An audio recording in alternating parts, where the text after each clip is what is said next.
अस्सलाम वालेकुम, welcome back to my channel. ये है एस्पैरागस फर्न का प्लांट और बहुत अच्छा ये ग्रो करता है। अगर इसे जो है ह्यूमिडिटी मिले, शेड वाला माहौल मिले तो ये हैंगिंग बास्केट के लिए बेस्ट प्लांट है। इस प्लांट ने गमला तोड़ दिया था क्योंकि ये इतना रूट बाउंड हो चुका है और इतना बड़ा हो गया था कि इसको मैंने डिवाइड करना है। बारिशें हो रही हैं तकरीबन पाकिस्तान में हर सिटी में, तो अभी अगर आपने कोई ऐसा पौधा जिसकी मिट्टी चेंज करनी है, रिपॉट करना है, आप बहुत इजीली उसको कर सकते हैं। कटिंग्स लगा सकते हैं, पौधों को डिवाइड कर सकते हैं, या तो बल्ब वाले पौधे हैं या कोई इस तरह के जिनको आप जड़ों से अलग करके उनके पौधे बना सकते हैं। तो आप इस तरह का काम बहुत आसानी से कर सकते हैं। बहुत ज़्यादा गर्मी में हम ये सब काम नहीं कर सकते क्योंकि पौधे जो है वो शॉक में चले जाते हैं और कभी कभी मर जाते हैं। तो मौसम के हिसाब से अगर हम अपने पौधों को ट्रीटमेंट दें या उनकी केयर करें, तो बहुत इजीली आपके जो पौधे हैं वो 1 से 2, 2 से 4 इस तरह क्वांटिटी बढ़ती चली जाती है। तो अब टाइम था कि इस पौधे को मैं निकालती और निकाल के इसको हम डिवाइड करें, क्योंकि बहुत सारी इसकी अब ब्रांचेस जो हैं वो सूख रही थी, इसलिए कि इसको प्रॉपर खाद या कोई प्रॉपर पानी नहीं मिल रहा था। बहुत मुश्किल से आधा घंटा लगाने के बाद देखें मैंने इसको अलग किया है, क्योंकि इतनी इसकी रूट्स बाउंड थी, इतनी ज़्यादा बहुत मुश्किल हो रहा था। तो मैंने सीज़र से कट करके इसको अलग किया है और इसके हम बनाएंगे 4 से 5 प्लांट और कुछ ही दिन में इंशाल्लाह ये देखिएगा ये जो है फिर से पॉट फुल होना शुरू हो जाएगा। इतनी जल्दी ये तेज़ी से ग्रो करता है और इसकी जड़ें जो हैं उसमें से बेबी प्लांट्स निकलते हैं। अब जितनी ये मिट्टी है ना, इसको हम चेंज करेंगे। इसकी मिट्टी को इसमें मैं ऐड करूँगी खाद, राइस हस्क, और यहाँ पे मैंने जो अपने गार्डन की सोइल है वो ली है। जितनी नरम मिट्टी होगी उतना ही ये अच्छा ग्रो करेगा। ये जब मैंने लिया था प्लांट, ये एज़ इट इज़ उसी पॉट में लगा हुआ था, इसको कुछ भी नहीं किया था मैंने, ना ही इसकी मिट्टी चेंज की थी। तो कभी कभी जो है वो नर्सरी वाले बहुत हार्ड मिट्टी यूज़ करते हैं जिसमें किसी किस्म की कोई खाद नहीं होती, कोई भी उसमें ऐसी चीज़ नहीं होती। तो अब मैं इसका पॉट भी चेंज करूँगी। जो बड़े वाला प्लांट है उसको मैं शिफ्ट करूँगी यहाँ पे इस बड़े पॉट में, और इसमें मैंने नीचे जो इसी की रूट्स निकली थी तो मैंने वो भर ली हैं। साथ ऊपर ही हम अब गार्डन का जो भी मेरे पास मिट्टी है मेरी पुरानी, उसमें हमने खाद और राइस हस्क मिक्स किया है, तो वही मैं इसमें भर दूंगी और इस पौधे को हम लगा देंगे। मैंने इसकी ज़्यादा रूट्स नहीं काटी हैं ताकि प्लांट को कोई प्रॉब्लम ना हो अपनी ग्रोथ को नई जगह पे शुरू करने में, इसलिए इसको हम इसी तरह से लगा देंगे। ये हैंगिंग बास्केट के लिए बहुत अच्छा है, या फिर अगर आपको बहुत ग्रीनरी चाहिए है तो भी आप लगा सकते हैं। इसकी बहुत सारी वैरायटीज़ हैं। इसमें एक बेल वाला भी आता है, वो लंबा बेल की तरह ग्रो करता है और काफ़ी खूबसूरत भी लगता है। इसमें फूल भी आते हैं, इसमें सीड भी बनते हैं। तो इसे मैं रख दूँगी पौधों के बीच में और ऊपर से इसको हम थोड़ा-सा बाँध देंगे क्योंकि इसकी ब्रांचेज़ काफ़ी लंबी-लंबी हो रही हैं। तो ये मैं काटूँगी नहीं इसको, बस ऐसे ही इसको हम बाँध के तो सपोर्ट दे देंगे ताकि ये सीधा स्टैंड रहे, और पौधों के बीच में पड़ा होगा तो फिर जल्दी से सेट भी हो जाएगा। तो जो बाकी मेरे इस तरह से ये प्लांट्स हैं ना, जो हमने इसके छोटे प्लांट्स बनाए हैं, वो सारे के सारे यहाँ देखिए मैं इस तरह से इन पॉट्स में लगा दूँगी। और ये हमारे पास देखें इसके नए पौधे तैयार हो गए हैं। जो भी इनकी अपडेट होगी, नई ग्रोथ होगी, इंशाल्लाह किसी भी वीडियो में नेक्स्ट मैं ज़रूर आपके साथ शेयर करूँगी। अगर आपके यहाँ भी बारिशें हैं, मौसम अच्छा है, अपने पौधों की तादाद को बढ़ाएं। जैसे कि स्नेक प्लांट है, एलोवेरा है, अगावे के प्लांट्स हैं, या कोई भी बल्ब वाले प्लांट्स हैं, आपने उनको सेपरेट करना है, उनके पॉट चेंज करने हैं, तो आप उनको इस टाइम पे ये सारा काम कर सकते हैं। तो ज़रूर उनको डिवाइड करें, उससे आपके पास पौधे ज़्यादा हो जाएंगे। पौधों को अच्छी मिट्टी मिल जाएगी, पौधों को अच्छी खुराक मिल जाएगी। उनके जो गमले हैं, उनकी मिट्टी है, उनमें खाद डालें ताकि ये पौधे पूरी गर्मी फिर आपके पास अच्छे से ग्रो करें, और जो फ्लावरिंग वाले हैं होपफुली वो फ्लावरिंग भी देंगे आपको।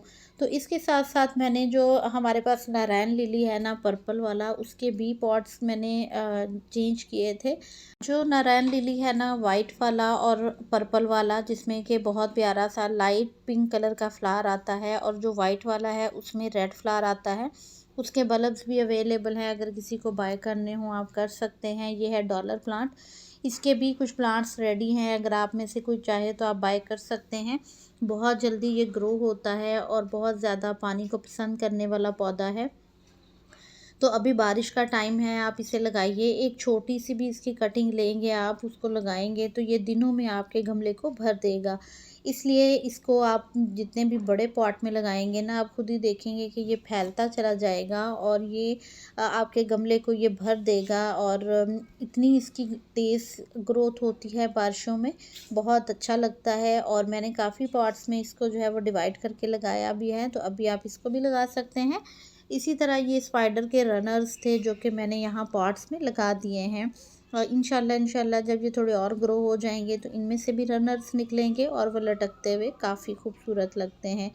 बस इस तरह से मैंने पॉट में से निकाला था इन्हें, और निकाल के मैंने इनको मिट्टी के साथ ये देखें इस तरह डिवाइड किया है काट के। और अब इसी को एज़ इट इज़ मैं दूसरे पॉट में लगा दूँगी। यहाँ पे मिट्टी का पॉट लूँगी मैं और उसके अंदर इसको हम लगा देंगे। मैं नीचे इनके जितना भी मेरे पास इस टाइम पे गार्डन का वेस्ट है या किचन का वेस्ट है, मैं वो फुल कर दूंगी इसमें गमले में। और जो यही मिट्टी है ना, गार्डन सॉइल और रेत और राइस हस्क वाली, इसके अंदर मैंने पत्तों की खाद डाली है, उसी मिट्टी के अंदर इसे मैं लगा दूंगी। तो पोरस सी मिट्टी में लगाएं, थोड़ी सी खाद ऐड कर दें, बस इतनी ही इसके लिए काफ़ी रहती है। इसमें चूँकि पत्तियां ही ग्रो करती हैं तो इसलिए आप जो है वो पत्तों की या गोबर की खाद डालें, उससे ये बहुत तेज़ी से ग्रो करेगा। और अगर आपके पास नहीं है और आप इसमें कोई लिक्विड फर्टिलाइज़र देना चाहते हैं तो आप वो बना के डाल सकते हैं। तो मैंने यहाँ पे इसको थोड़ी सी मिट्टी में भी मिक्स कर दी है पत्तों की खाद, और मैंने बनने के लिए रखा हुआ है फर्टिलाइज़र अपने सभी पौधों के लिए, मस्टर्ड केक का और उसमें जो है वो काव डंग का। तो वो मैं दूंगी इंशाल्लाह। बारिशों के बाद चूँकि मिट्टी में से सारे न्यूट्रेंट्स निकल जाते हैं पानी की वजह से, बहुत ज़्यादा पानी जब इनको मिलता है, तो फिर एक दफ़ा आप अपने पौधों को ज़रूर खाद दें ताकि आपके पौधे जो हैं वो अपनी जो भी न्यूट्रेंट्स उनके निकल गए हैं वो उनको मिल जाएं। तो सभी पौधे माशाल्लाह माशाल्लाह इस टाइम बारिश के मौसम में बहुत अच्छी ग्रोथ पे हैं। कटिंग्स लगाएं, इनको शिफ्ट करें। ये यहाँ देखिए मैंने इनको थोड़ा थोड़ा बांध दिया है, अब ये बहुत अच्छे से ग्रो होंगे। इनको मैं रखूँगी ग्रीन नेट के नीचे पौधों के बीच में, ताकि ये यहाँ पे एडजस्ट हो जाएं और हमारे नए प्लांट्स जो हैं वो इस तरह से तैयार हो जाते हैं। आपके पास अगर ये है पहले से प्लांट तो आप इसे इसी तरह से डिवाइड करके लगाएं, इसके ढेरों पौधे तैयार करें, हैंगिंग बास्केट में लगाएं, तो ये काफ़ी खूबसूरत भी लगते हैं। इसी तरह यहाँ पे ये देखें, ये है नारायण लिली। इसके इस तरह से पर्पल पर्पल लीव्स होते हैं और ये समर्स जो है ना वो इसका ग्रोइंग टाइम है। तो अब इसको मैंने कर दिया है डिवाइड। ये एक ही पॉट में मदर बल्ब के साथ में इतने सारे प्लांट्स निकले हुए थे, तो इनको हम डिवाइड कर देते हैं इस तरह से।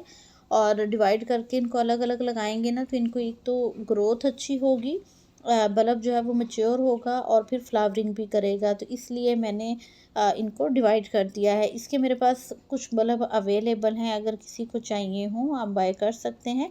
मैं ऊपर पिक्चर भी इसकी शेयर कर देती हूँ फ्लावर की, कि इसमें किस तरह के फ्लावर्स आएंगे जो कि बहुत खूबसूरत लगते हैं, हल्की हल्की खुशबू भी आती है उनमें से। तो आप इस बल्ब वाले प्लांट को ज़रूर लगाइए। इसकी पत्तियां ना बहुत खूबसूरत लगती हैं, पर्पल पर्पल। और अगर ये फ्लावर नहीं भी देता, जब एक पॉट भर जाता है तो इसकी पत्तियां ही बहुत खूबसूरत लगती हैं। तो इस तरह के पौधे भी अपने गार्डन में ऐड किया करें जो कि कम केयर में ग्रो होते हैं। एक साइड में बस रख दें, पानी दें इस महीने में, जो है ना वो 1 महीने में तो नहीं, इसको 3-4 महीने के बाद अब इसको खाद दे दें जब इसकी ग्रोथ का टाइम है, क्योंकि समर्स में ये ग्रो करता है, विंटर में ये डोरमेंसी में चला जाता है। तो आप इस तरह से जब इसको समर्स में एक दफ़ा ही खाद दे देंगे या इसकी मिट्टी चेंज कर देंगे तो ये बहुत अच्छा ग्रो करेगा। अब यहाँ पे देखें तो ये कितना हेल्दी बल्ब है, इसमें साइड में बेबी बल्ब्स भी निकले हुए हैं। तो इसको भी हम लगा देंगे यहाँ पे, इसी पॉट में मैं साइड में लगा दूंगी ताकि ये ग्रो होते रहें। यहाँ भी देखें, ये कुछ मैंने इसमें लगाए थे, लास्ट ईयर लगाए थे, इनके तो मैं पॉट नहीं चेंज करूँगी।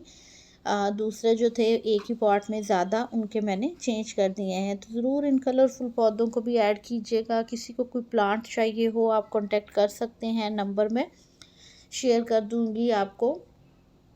उसके अलावा यहाँ पे जो मैंने प्लांट लिया था ना येस्टरडे टुडे टुमारो का, तो उसमें देखें माशाल्लाह माशाल्लाह बर्ड्स आना स्टार्ट हो गई हैं। पत्ते नहीं आए लेकिन उसमें कलियाँ आना शुरू हो गई हैं। तो ये काफ़ी टाइम से मैंने इसको तकरीबन 2 वीक से इसी तरह मैंने पौधों के बीच में ही रखा हुआ था। इसमें देखिए लीव्स तो कहीं कहीं कुछ दिख रहे हैं लेकिन कलियाँ काफ़ी सारी आ रही हैं इसमें।